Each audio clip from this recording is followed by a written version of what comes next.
The world of Mario is very strange in a lot of ways, and this also goes for the species and beings that we see in the games. Some look amazing and are fun, and others are just weird. So it's time to take a look at some of the strangest ones. Let's get into it.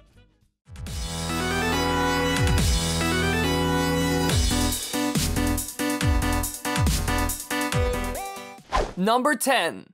Now, Super Mario Galaxy is one of my favorite Mario games ever. It was weird, interesting, and did a lot of new things. However, we also saw one of the strangest and weird looking enemies in history, the gills, which are large orange or lavender eel-like creatures with large eyes and teeth, seen in Beach Ball Galaxy, and many more. Now, these are very similar to the eels seen in Super Mario 64, but those look normal at least, and these are like abominations. This is mostly because of their eyes and teeth, and I don't really get why they added these to them. It's not something real eels have, so it's not fitting for the enemy. Maybe they did it to make them look more scary? They kind of come out of nowhere and they do look a bit scary and overwhelming because of it. So, to be honest, these have to be one of the strangest, weirdest, and ugliest water enemies ever.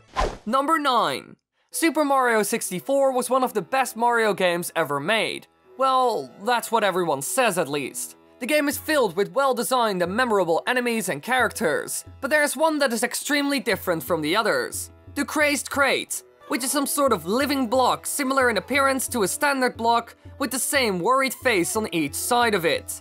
If Mario grabs one, the box bounces around 3 times in the direction you're facing, with the plumber holding on. The jumps get progressively higher, and after the last jump, the crate explodes and 5 coins appear. So it's a random box that looks a bit weird and out of place, and once you grab it, you will jump around wildly.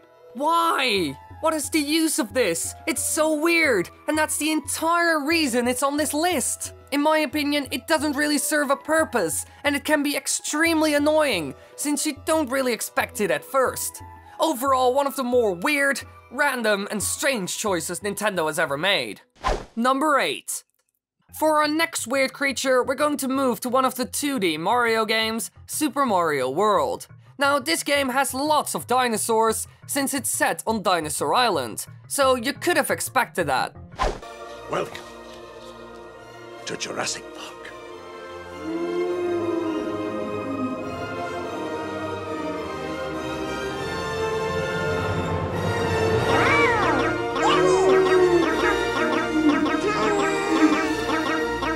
However, there's one of them that's very strange, to say the least. The Blarg. They are large dinosaurs commonly found inhabiting pools of lava in underground caverns. They have lazy eyes and are very blob-like, which isn't very fitting for a dinosaur. If you compare them to all the others, they look kind of out of place.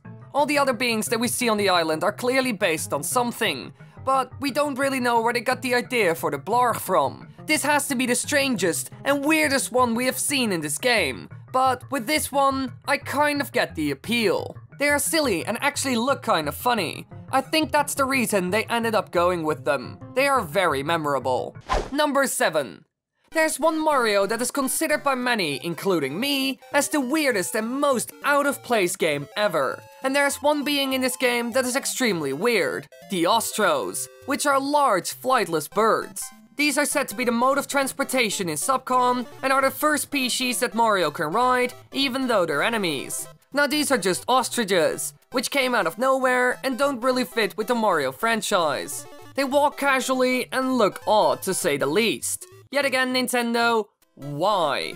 Well, the game wasn't really a Mario game after all, so that explains a lot. It might be that this was something from Doki Doki Panic. Luckily enough, we only saw them here, which also says enough about their popularity. Number 6. Now, the next one we're going to talk about was also seen in Super Mario Bros. 2, and it's just as strange as the previous one, but a bit more mysterious. Our good friend the Shy Guy. They wear masks because they are very shy, and they are overall a bit odd. They are very mysterious and strange. Since we have never seen their face, we don't really know their background story or anything else about them. So we don't even know what or who they are. Besides that, they are very awkward, which is on the other hand funny and cute, but also very weird. especially in the Zelda games where they mimic your movements. This kind of freaks me out and makes me slightly uncomfortable. And after all these years, we still don't have any answers. Nintendo never explained anything, which makes them even more suspicious. Number 5. My favorite Mario game ever was Super Mario Sunshine. It had so many fun levels and characters, and it had a great vibe. However, it's also one that kind of ignored the conventions of the franchise, and this also goes for the enemies. I'm talking about the Strolling Stus, creatures native to Isle Delfino that are squat and pudgy, somewhat similar to Goombas. These are essentially Goombas, but they just look different. And these reskinned fellas act and look very different from everything else in the game. They are ugly as sin and are easily defeated. But I have to say, they are really funny looking and the sound effects they use are very fitting as well. Overall, a very silly and weird creature. Number 4. Let's go back for a second to Super Mario Bros. 2, since there's a boss in this game that's extremely... different. Berto, who comes in 3 colors, pink, red, and green, and shoots fireballs and eggs at you. He generally walks back and forth, facing the player and spitting 3 projectiles at a given time. To defeat him, the player has to jump on his eggs or another item and throw them back at him. For starters, Berto looks very different from anything we have seen so far in the series. Why the whole tight mouth? And why can he shoot eggs out of it? Another thing that's weird is that we don't really know if Berto is a he or a she. Some manuals say he, others say she, and then some games say it. Very confusing to say the least. We have never really seen anything like it or any others of his species. So much is left unanswered, and I'm pretty sure it will remain that way. Number 3. Duck! Well, Quadaquax. They look like a duck, but are still very different. We first saw them in Super Mario Sunshine on Gelato Beach. When they sense Mario nearby, they speed up and approach him, and if they make contact, they will use their beaks to forcefully hurl Mario into the air. Now why they do this is unknown, and they look extremely silly and weird. Just look at them! What are they even supposed to be? And what are they even doing on that beach? It doesn't really look like their natural habitat, and the same goes for the galaxies they are found in. Their walking animation and sound effects are very cartoony, and also a bit like a duck, and that's why they're on this list. They look derpy to say the least, and are an abomination that's supposed to be a duck. Says enough, doesn't it? Number 2.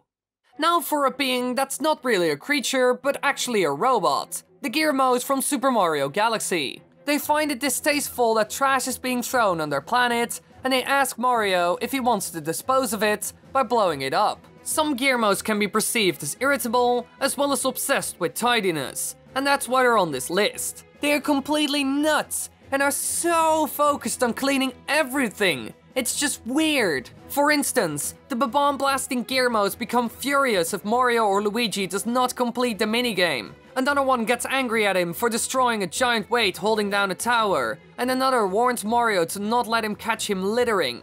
I don't know who created them, but probably someone with issues. Number 1. Now if you thought Toads looked kind of off, well then take a good look at the Pianta, since they look like a potato. Just look at these freaks. Their hands can't even properly function, since they have no fingers. Now explain to me how this one is able to play a guitar. He can't. He doesn't have fingers. It doesn't work like that. Besides that, the ones that we see or meet in the game are all kind of strange in terms of looks, behavior, or both. Like I said before, this is my favorite Mario game. But to be honest, from the moment I saw these potato freaks, I was sure that they were one of the weirdest things I had ever seen in my life. They are extremely memorable and funny, but also extremely dumb, weird, and strange. There are a million examples of them saying or doing odd things. This guy is on fire. How does he solve it? Well, he doesn't. He just runs around while he is surrounded by water. An island filled with freaks, and Mario has to solve their problems. Hey there, I have other social media as well, like Twitter, Instagram, Discord, and Facebook, so go check them out. I post all kinds of updates and other fun stuff. So, lots to enjoy. It's all on the screen right now, or down below, so go check it out. Thanks for watching, everybody. I hope you enjoyed. If you want to watch more, click the annotations on the screen right now. And don't forget to check out my other social media. I put lots of time into that. By the way, have a great and amazing day. You are lovely.